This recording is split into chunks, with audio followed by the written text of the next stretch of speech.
এক মাদ্রাসায় এরকম খাদেম ছিল, তো খাদেমের সাথে বাচ্চারা খুব দুষ্টামি করত, ডাকতো গরু। কি হ্যাঁ, পড়ার সময় গরু ডাকতো। তো ও ছিল একটু সাদা সিধা, সাদা সাদা সিধা বোঝেন, সরল ছিল, সরল সহজ সরল, একটু হাবলা টাইপের, তো বেশি মাথায় নিত না। আবার দেখবেন হাবলা মানুষ চেতলে কিন্তু খবর আছে, ঠিক না? একদিন বৃষ্টি হইতেছিল প্রচন্ড, এর দায়িত্ব ছিল ছেলেদেরকে খানা পরিবেশন করা।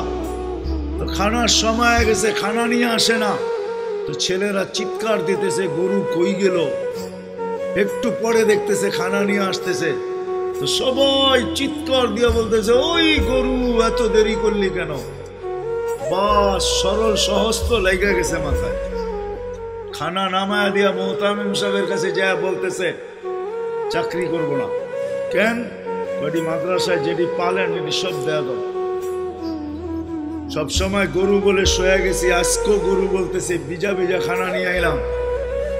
তো মোহতামিম সাহেব বুঝছে সরল সহজ মানুষ চেতলে তো এরমই চেতে গেছে গা সিধা বাড়িতে। রাত্র ৩টার সময় আসতেছে, আয়সা মোহতামিম সাহেবের দরজায় খটখটাইতেছে, জিজ্ঞাসা করছে কে? হুজুর আসছি। কি জন্য? চাকরি করবো। তুমি দিনের বেলা চলে গেলে চাকরি করবো না? এতদিন চাকরি করতেছিলাম শুই না, এখন চাকরি করবো দেখা। বলছে এটা আবার কি দেখা চাকরি করবে? মানে আমি স্বপ্নে দেখতেছিলাম কিয়ামত হয়ে গেছে, আমি পুলসিরাতের পাশে যে দাঁড়ায় আছি, পুলসিরাত চুলের মতো চিকন, তলোয়ারের মতো ধার, ভয় পাইতেছিলাম এটার উপরে পা রাখবো তো রাখবো কি করে। একটু পরে চিৎকার শুনলাম, তো দেখলাম মাদ্রাসার ছেলেগুলা সবগুলা হইহুল্লার করতে করতে আসতেছে। ওরা পুলসিরাতের পা দিতে দেরি, এটা সুপার হাইওয়ে হয়ে যেতে দেরি হয় নাই। সবগুলা উঠা পার হইতেছে, একটা পিছন থেকে আমাকে দেখা ফেলছে আর চিৎকার দিয়া বলছে ওই তোরা যাস কই? আমগো গরুটা তো দাঁড়ায় আছে, ওরে নিয়ে যাবি না?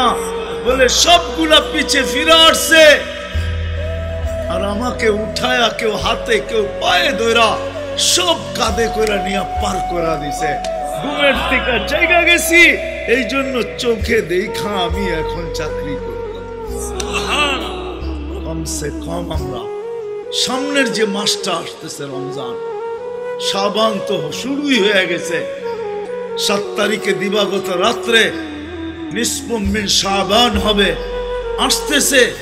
কমসে কম আমরা এই রমজান মাসে আলেম ওলামা তোলাবা আইম্মা ইমাম হক্কানি পীর মাশায়েখ এদের সাথে আমরা সহানুভূতির ব্যবহার করব